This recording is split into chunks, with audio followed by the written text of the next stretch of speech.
You think you understand currency, but what if I told you the greatest wealth transfer in modern history is happening right now, and you're watching the wrong indicators? In the next few minutes, I'm going to walk you through the BRICS unit mechanism and the 40 gold lock that's about to drain Western vaults. And if you stay with me until the end, you'll discover exactly why physical metal is about to become the most strategic asset on Earth and how to position yourself before the door slams shut. So, before we dive in, do me a favor, hit that like button, subscribe if you haven't already, and tell me in the comments where you're watching from, because what I'm about to share with you is the kind of knowledge that separates those who preserve wealth from those who watch it evaporate, the mechanism they don't want you to see. Let me tell you something I learned across 6 decades in markets. The most dangerous financial weapons are the ones nobody's talking about. You see, back in 2023, just months before I departed this world, I watched something extraordinary unfold. The financial media was having a field day mocking the BRICS nations. Where's your currency? They laughed. Where's your gold-backed dollar killer? And I sat there in my office reading the technical specifications that nobody else bothered to examine, and I smiled because I recognized something I'd seen before: the pattern of genuine strategic innovation disguised as failure. The BRICS unit isn't a currency you'll ever hold in your hand. It's not designed for that. It's a settlement mechanism, a digital ledger entry that sits between central banks and facilitates trade without touching the dollar system. Think of it as a referee that cannot be printed, cannot be sanctioned, and cannot be politically manipulated. But here's where it gets fascinating, and here's where my 7 decades of studying human incentives told me this was real. Sergei Glazyev, the architect behind this system, understood something fundamental about trust. When nations don't trust each other, and believe me, Russia doesn't trust China, India doesn't trust Russia, none of them fully trust each other, you need a neutral anchor. You need something with zero counterparty risk. Throughout human history, only one asset has consistently filled that role: gold. So Glazyev proposed something audacious. The unit would be composed of 60 weighted local currencies: the yuan, rupee, ruble, real, rand, providing liquidity and connection to local economies. But the other 40%? Physical gold, not paper gold, not gold certificates, not promises, actual bars sitting in actual vaults. This is the lock mechanism, and let me explain why it changes everything. Under traditional fractional reserve banking, institutions might hold 10 or even less in reserves. The dollar has zero gold backing. The euro has zero gold backing. But the BRICS unit requires 40.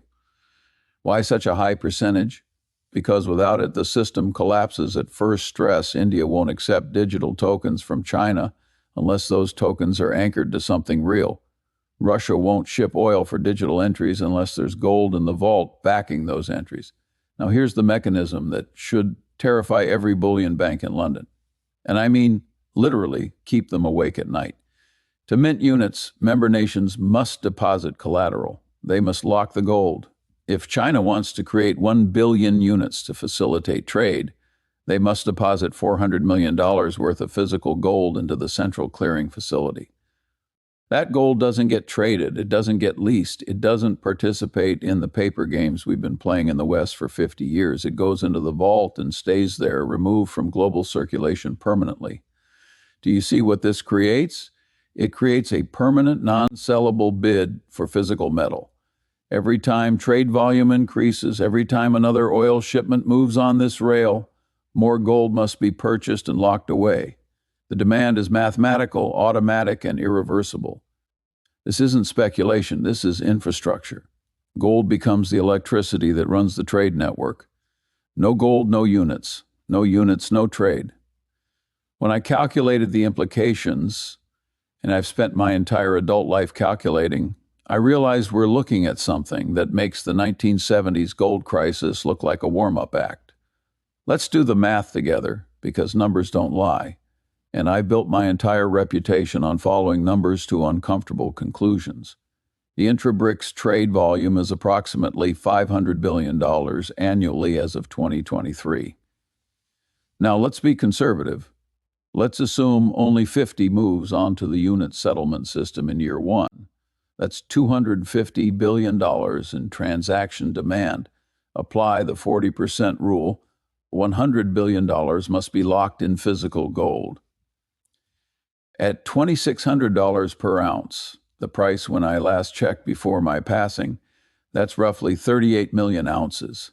Convert to metric tons, and you're looking at approximately 1,180 tons of gold that must be purchased and permanently locked.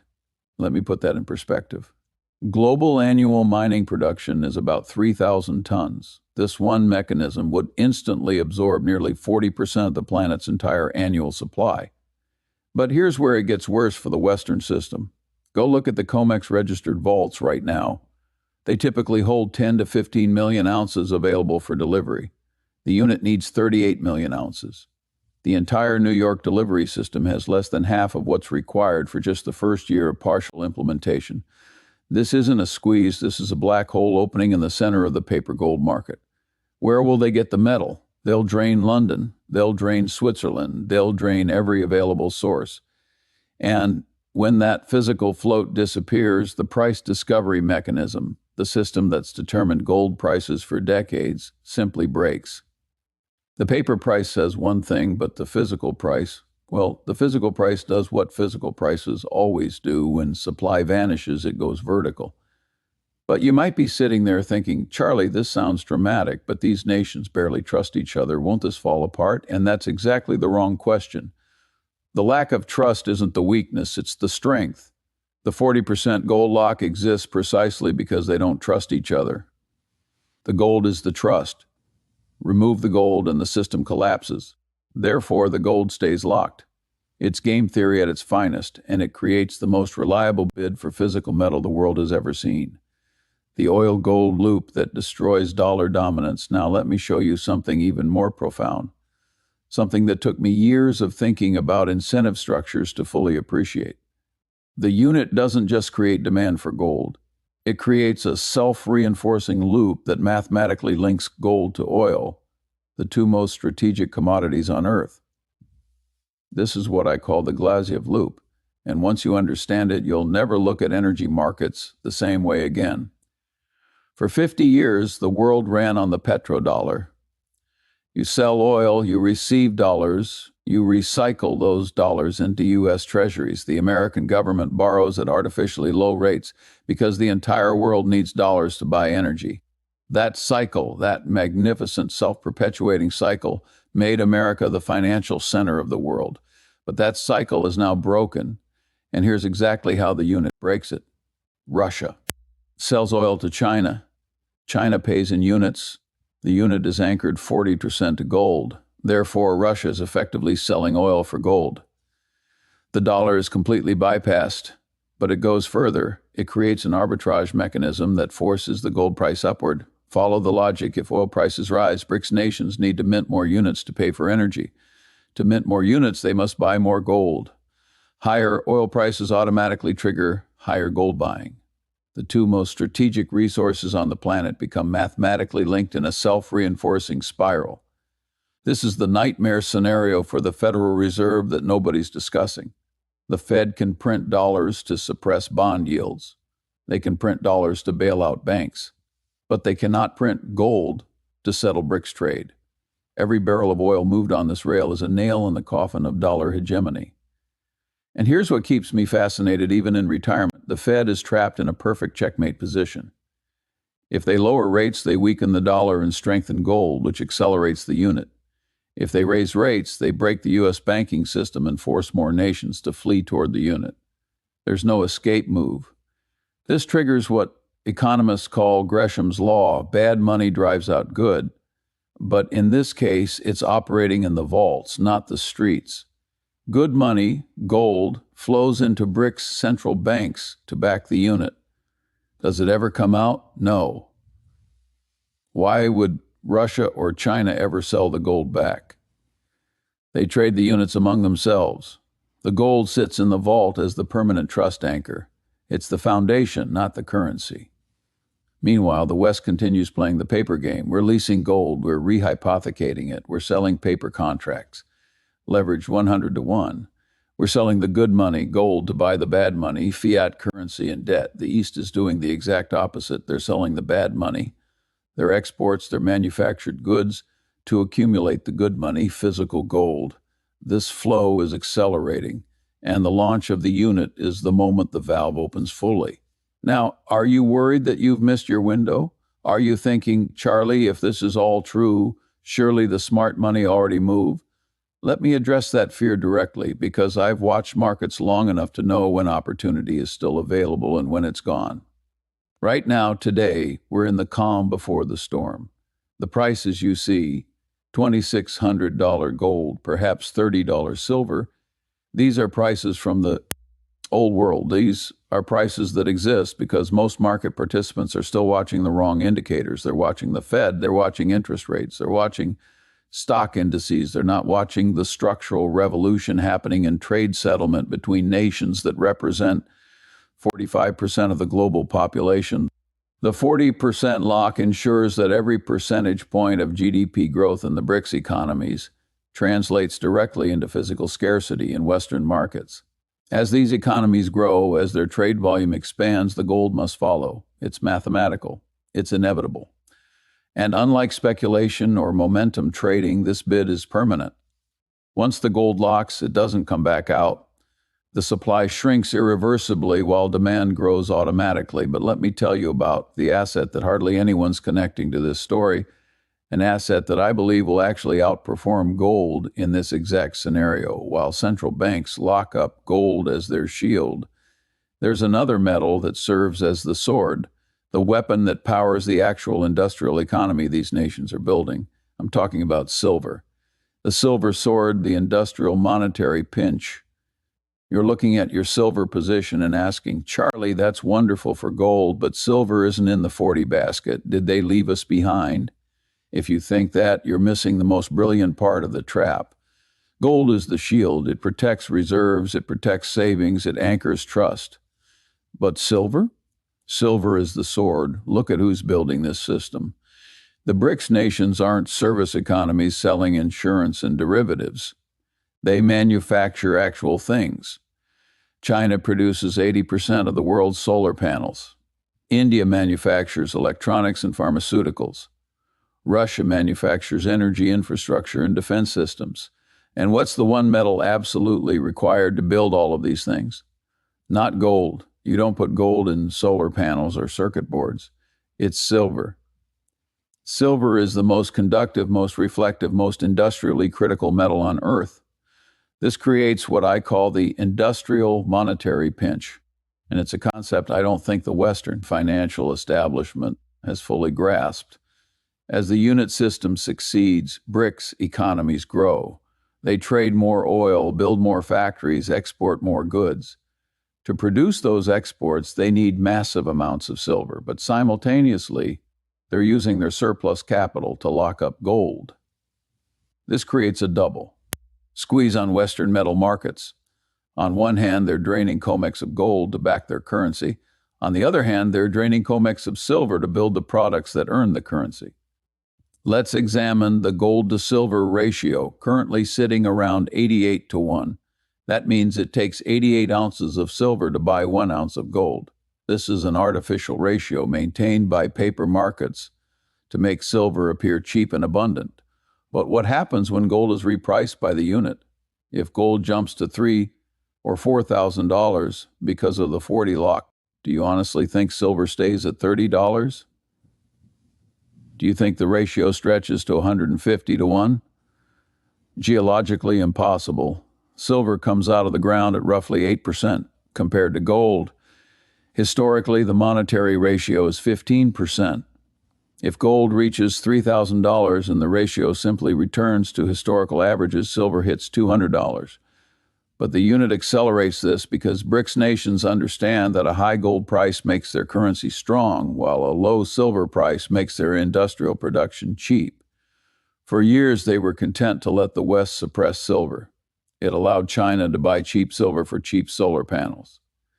But that game is ending. The inventories are depleted, the vaults are empty, Shanghai is draining. Now the unit creates a feedback loop. As gold price rises, it drags the entire commodity complex upward. Oil rises, copper rises, and silver, the smallest, most volatile market, doesn't just rise, it snaps. Think of silver as a rubber band attached to a rocket. Gold is the rocket, launching steadily, powerfully, backed by central banks with unlimited purchasing power. Silver is the rubber band trailing behind. It stretches and stretches and stretches, and then when the tension becomes unbearable, it snaps forward faster than the rocket itself. There's one more detail in the Glazyev white paper that analysts missed, a footnote about strategic mineral reserves. While the displayed backing is 40% gold, the implicit backing of the BRICS economy is their resource dominance. Russia controls palladium. South Africa controls platinum. China controls rare earths. And together, along with Mexico and Peru, who are applying to join, they control the silver. There's a growing theory among forensic economists that the unit will eventually evolve. Phase 1 is gold. Phase 2 could be a commodity basket. If they add silver to the basket, even at just 5 weighting, the game is over instantly. There isn't enough silver in the world to back a global currency even at 1%, but they don't even need to monetize it officially. They just need to nationalize it. If BRICS nations decide silver is too strategic to export to the West, if they decide to keep it within the unit trade bloc, the price of silver in New York goes to infinity.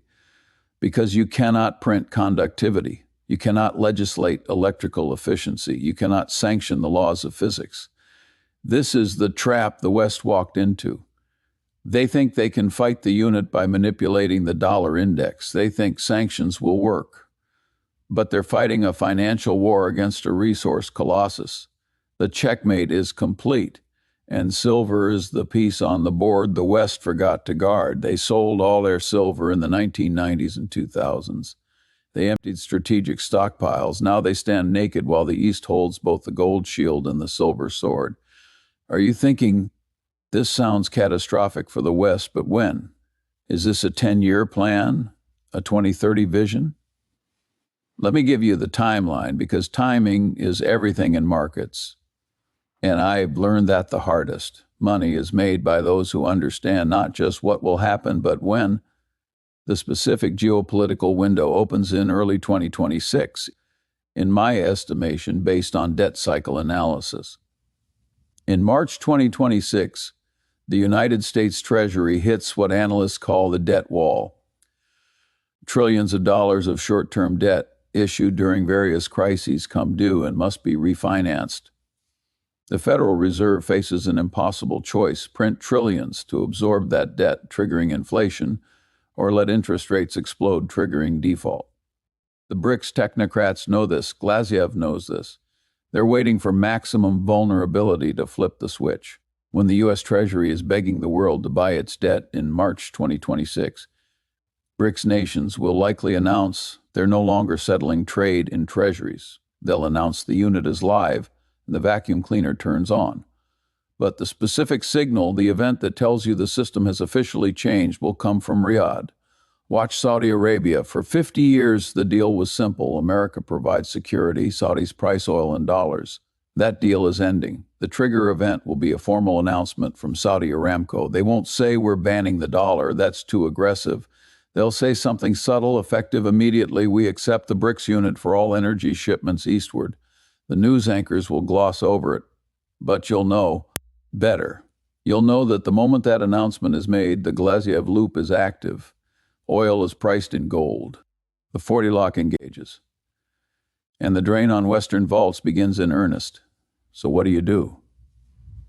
Knowing the date isn't enough, you need a strategy. First, possession is everything. When the unit goes live, the paper market will likely crash or disconnect. You must hold physical metal, not certificates, not ETFs, not futures contracts. Second, watch the silver ratio. This is the trade of the decade. When the unit launches, gold moves first. The gold to silver ratio might stretch to 90 or 100. Don't panic. This is the slingshot loading. When industrial reality sets in, when BRICS factories realize they can't source silver, the snapback will be violent. If you're holding gold, be ready to swap into silver when that ratio hits extremes. The unit makes gold the floor, but it makes silver the rocket. Third, and most important, understand your exit plan. When silver hits $100 or $200, what do? You don't sell it for dollars. Why would you trade the asset that just defeated the dollar back into dollars? The goal of the unit is to reprice the world in real assets.